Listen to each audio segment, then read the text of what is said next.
Hi folks, my name is John Eric Jacobson. I'm the author and the founder of the Kids in Trance program, or Kids.MP4.com. I'd like to welcome you to our seventh, believe it or not, our seventh installment of informational videos which are designed to teach and share with you some really cool aspects and key points of the Kids in Trance program so that you can start immediately using them with your children and teens. And as promised in our sixth video, this particular video based on email requests is going to revolve around the power of affirmations. So there are two types of affirmations: objective affirmations and subjective. So let's discuss that. An affirmation is any specific sentence or command that goes into your child's mind and subconscious to create a change or to create an outcome, to help your child reach a specific objective. Objective affirmations are the ones that are usually spoken aloud or repeated aloud during a normal conversation. For example, an objective affirmation to your child will be, "Hey, good morning, good to see you today. You look really good, you look happy. Hey, what a great job you did on that project." Or, "Hey, we're very proud of you."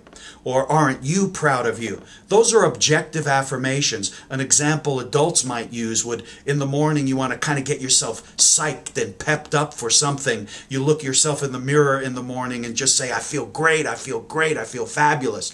Those are objective affirmations, and they're very powerful for reprogramming your nervous system to help you reach an outcome. However, what are more powerful are subjective affirmations. And subjective affirmations are the actual focal point of the whole Kids in Trance program. Subjective affirmations are repeated aloud while your children's eyes are closed, while they're in trance. While they're in trance, remember, the main goal of the Kids in Trance program is to alter the way the child thinks at that trance level, to install information into their nervous system or subconscious so that you can help them solve a problem or be more successful. So subjective affirmations are said while the children are in trance, while their eyes are closed, and objective affirmations are said aloud while their eyes are open during a normal conversation. Objective affirmations, the ones that are said while the eyes are open, usually take a lot of repetition to sink in. Subjective affirmations go in really fast and make change very, very rapidly because the subconscious absorbs the information faster. So there are two very important things you need to remember when you're trying to create affirmations for your children. Number one, all of your affirmations have to be very short, concise, and stated in the positive. Very short, concise. Long, drawn-out affirmations with a lot of jargon do nothing but confuse the child, confuse the subconscious, and as a result, you're not going to get the outcome you were looking for. So the shorter, the better. "I feel great.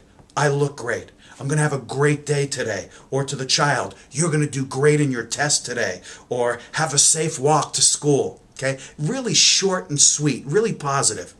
Now, the second important key when you're dealing with affirmations, especially with children between the ages of 4 and 12, it is critical that your affirmations never include any negative terminology that will cause the affirmation to delete itself. So now, here are the two words you need to avoid: the words never and the word don't. When you use the words never or don't in an affirmation to your children, especially between the ages of 4 and 12, their brain does not register the word don't or never.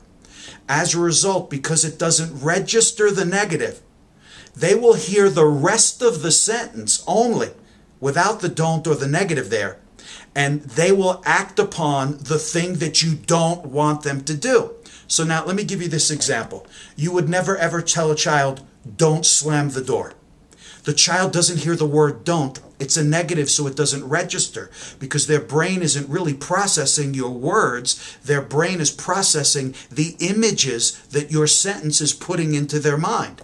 So when you tell a child, "Don't slam the door," they don't register the word don't, but they do hear "slam the door." As a result, they're going to slam that door, and they're going to slam it hard.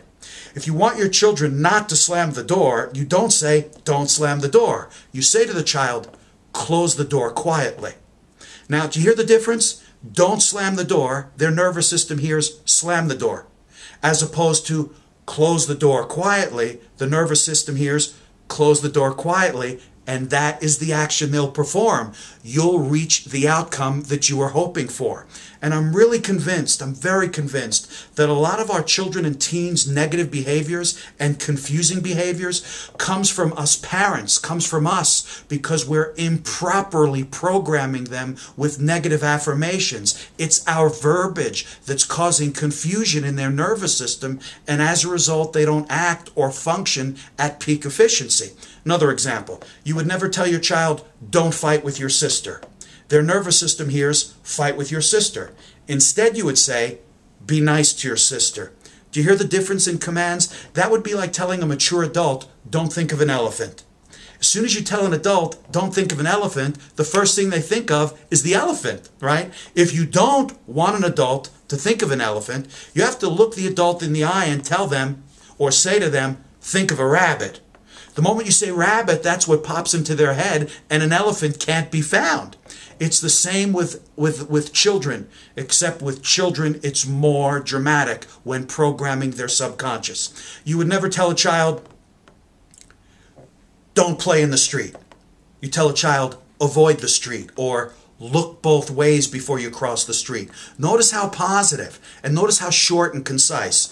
Never tell a child, don't smoke. You tell a child, avoid cigarettes. They're bad for you. Never tell a child, well, you're not good in math. Daddy wasn't good in math either, so it kind of runs in the family. I mean, what a negative thing to say to a child, especially when they're struggling. The positive thing to say to the child would be something like, hey, you can do anything you put your mind to.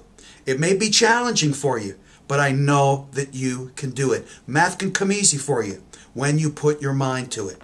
You notice how positive that is when you're avoiding the words don't and never.